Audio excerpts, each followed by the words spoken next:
Welcome back to Live Security's Malware Analysis Botnet series. I'm Corey Knockreiner.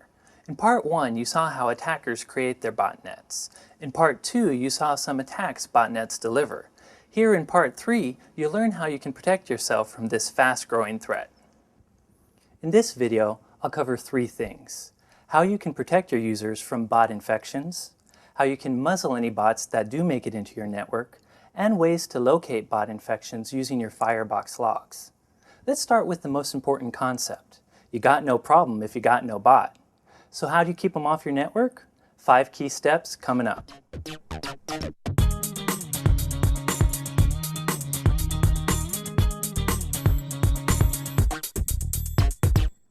A bot client is pretty much just a fancy Trojan. All the techniques you use to defend against Trojans work as well for preventing bot infections.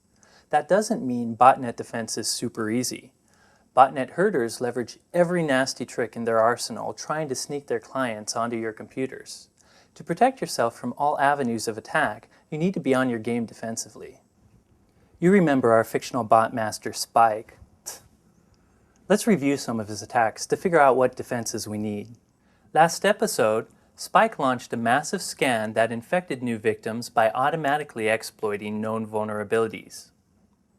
2 layers of defense can protect you from these mass scans. Install a firewall. WatchGuard's fireboxes protect you from most botnet scans by default.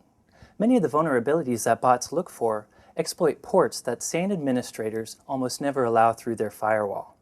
For instance, Spike's mass scan relied heavily on Windows networking ports, such as 135, 138, and 445. By default, your Firebox blocks these ports from external attackers, thus preventing this kind of scan from reaching your network.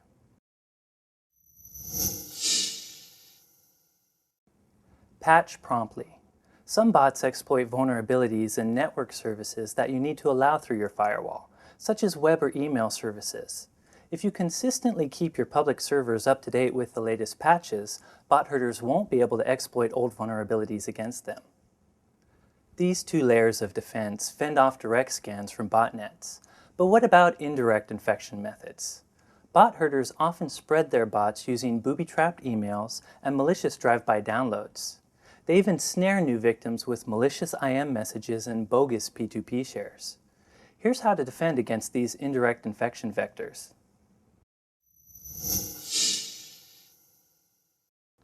Most antivirus software has signatures that detect and block bot clients.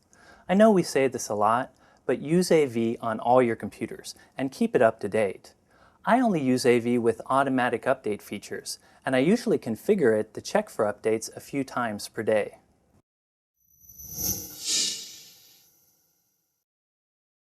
If your firewall is a WatchGuard Firebox X Edge, Core, or Peak, use the proxies to filter content and stop bots. By default, your Firebox's HTTP and SMTP proxies can prevent your users from downloading executable files via email or the web. You can check for these settings in your HTTP and SMTP proxy policies. If there's an executable file type you want to block, you can add it to these settings. This feature alone prevents many web and email-based bots from making it onto your network. Furthermore, if you've purchased our optional Gateway antivirus, its signatures can detect and strip many bot-infected files at your gateway.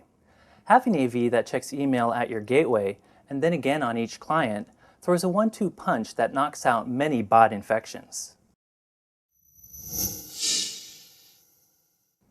Finally, remember user education. Bots always evolve, and users keep finding ways to accidentally sneak malware in. So teach your users about the botnet threat and how to avoid it. Doing so will help them accept and support your security policies. We can help your training efforts. Check out our SecurityWise curriculum, exclusive to Live Security subscribers. These ready-to-go training modules provide everything you need for guiding your users towards more secure behavior on your network. Now you know 5 defenses that help keep bots out. But what if one does sneak in? Put a muzzle on it so it can't reach its master. Learn how next.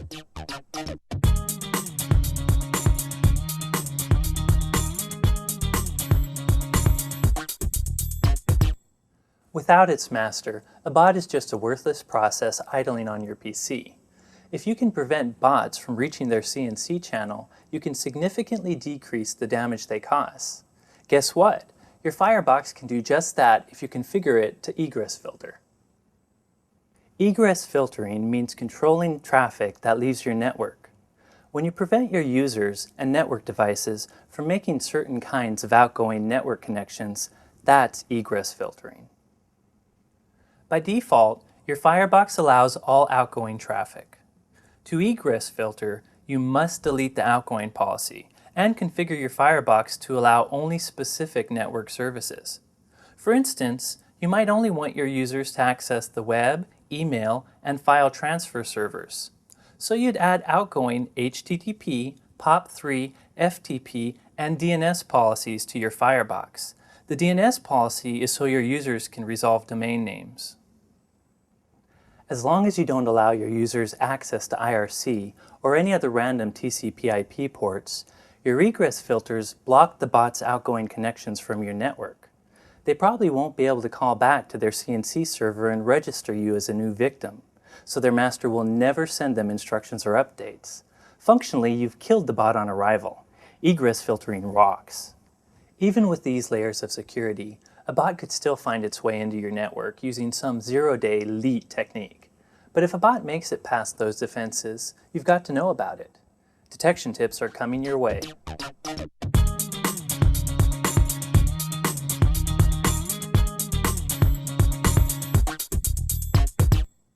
Once they get into your network, bots can use rootkit technology to burrow deep into your computer's file system. That makes finding them extremely difficult using traditional techniques. Bots can hide, but they can't hide their network traffic.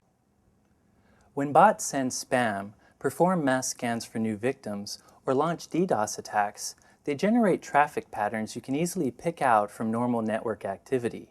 But you need a feel for what your normal network traffic looks like, so you must monitor your network traffic regularly. You can monitor network traffic using many tools, such as packet sniffers, intrusion detection systems, and even your Firebox. Let's look at how your Firebox's logs can help you pinpoint bot activity. Spike will replay the 3 attacks while we watch the Firebox logs, starting with a mass scan.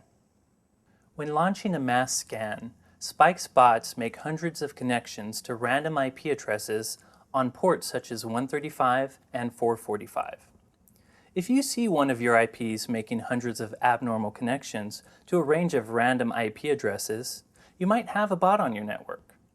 Look for IPs trying to connect to ports you rarely see your computers accessing on the internet.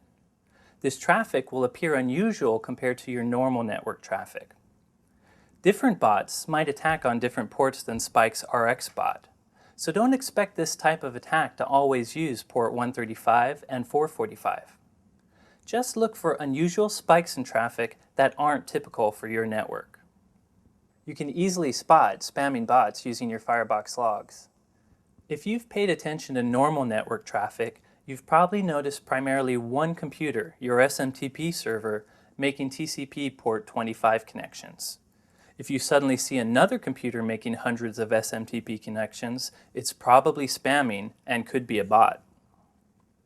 Finally, you can detect Spike's SYNFLED attack using your Firebox logs.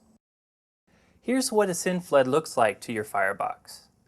As you can see, one of your internal IPs is sending hundreds of SYN packets to a single external IP. Seeing this flood of SYN requests should tip you off to a problem right away, but your Firebox goes a step further. It detects some DOS attacks and displays this message when one happens. However, Spike could also choose to spoof his SYNFLED attack.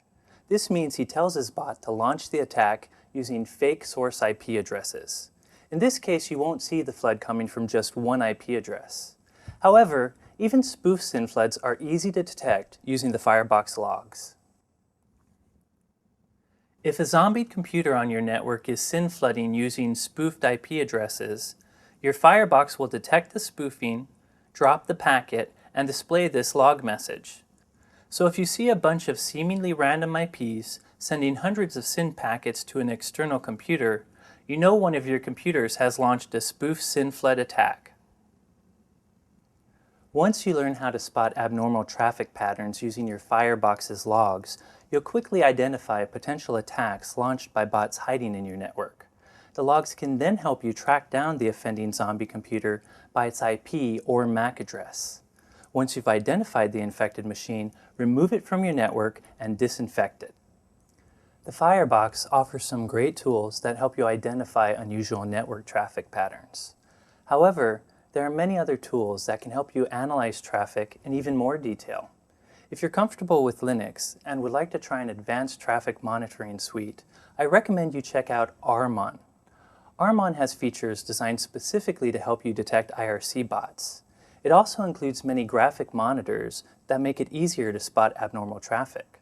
If you want to learn more about using Armon or about botnets in general, check out the book Botnets, the Killer Web Application. Botnets provide their masters with a potent attack framework that grows in power as it grows in numbers. These distributed attack networks are evolving fast and gaining popularity among attackers. We recommend you try to keep up with the developments in botnet technology. As you stumble across articles about it from day to day, take the time to read them. By staying abreast of botnet technology, you can learn what defenses to deploy in order to withstand the latest attacks. The good news is, despite the attacker's innovations, a few well-placed defenses will still keep most bot infections off your network. For the latest breaking news on emerging threats, join me each month on Live Security's podcast, Radio Free Security, available on iTunes. Till we meet again, stand strong.